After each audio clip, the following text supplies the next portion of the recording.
श्री कृष्ण के वृंदावन धाम में ऐसा क्या है कि वहां जाकर दिल को सुकून मिलता है। एक बार देवर्षि नारद जी को वैकुंठ में बैठे हुए लगा कि बहुत दिनों से सत्संग नहीं किया है, सत्संग करना चाहिए।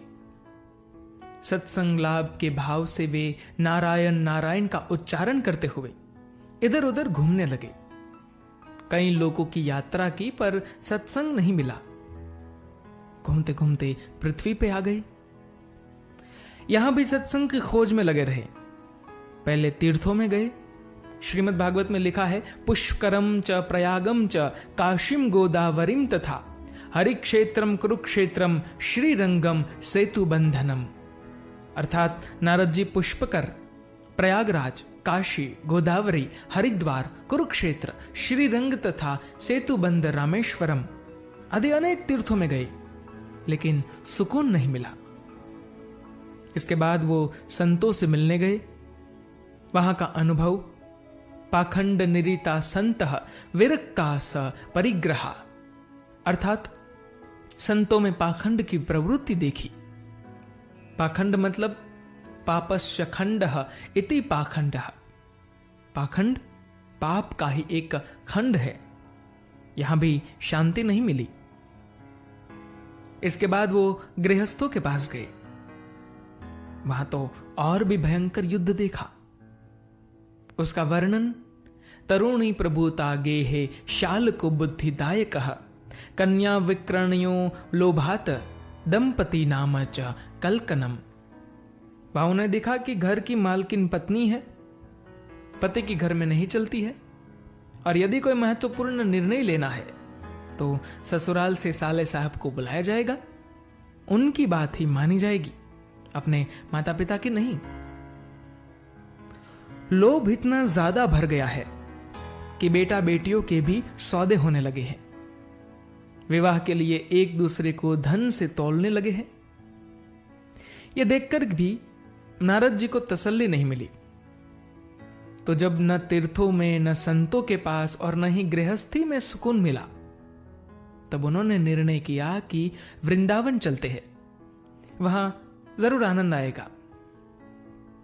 जैसे ही वे वृंदावन आए तो यमुना किनारे एक आश्चर्य देखा। एक नवयुवती बैठी बैठी रो रही है और दो बुढ़े उसके सामने बेहोश पड़े थे।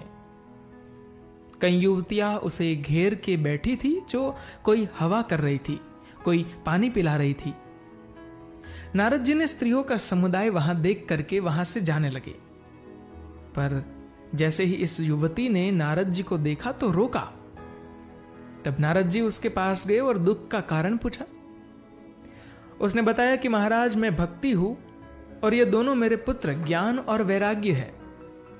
मेरा जन्म कर्नाटक में हुआ, पालन पोषण महाराष्ट्र में हुआ। जगह जगह पाखंडों से बचती हुई अपने बच्चों को लेकर मैं गई, पर जैसे ही मैं वृंदावन में प्रविष्ट हुई तो मैं तो जवान हो गई, पर मेरे बच्चे बूढ़े हो गए। उनका दुख सुनकर के नारद जी ने हरिद्वार में सनकादिक ऋषियों से कथा कराई। तब वे जीवित हुए। वो भक्ति मंदिर आज भी वृंदावन में इस्कॉन मंदिर और प्रेम मंदिर के बीच में है, आप दर्शन कर सकते हैं। दूसरी एक कथा श्री मधुसूदन सरस्वती पाद जी की है। बात 1645 के आसपास की है।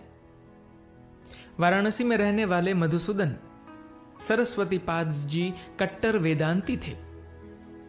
नाम रूप को मिथ्या बताते थे, पर जब वृंदावन में आकर कृष्ण जी के दर्शन किए तो वेदांत भूल गए। जब लौट करके काशी गए तो सबको बताने लगे कि देखो, हम कट्टर वेदांती हैं। उनके शिष्य बोले, महाराज, ये अपने मुख से क्यों बोल रहे हैं? दुनिया में कौन नहीं जानता कि आप ब्रह्म के उपासक हैं? तो वे बोले, जब से वृंदावन गया हूं मुझे अपने आप पे भरोसा नहीं रहा। तब उन्होंने घोषणा की कि कृष्ण से पर भी कोई तत्व है, ये मैं नहीं जानता। कृष्ण ही परमात्मा है।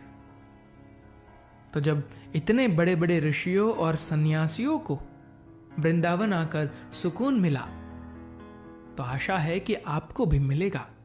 धन्यवाद।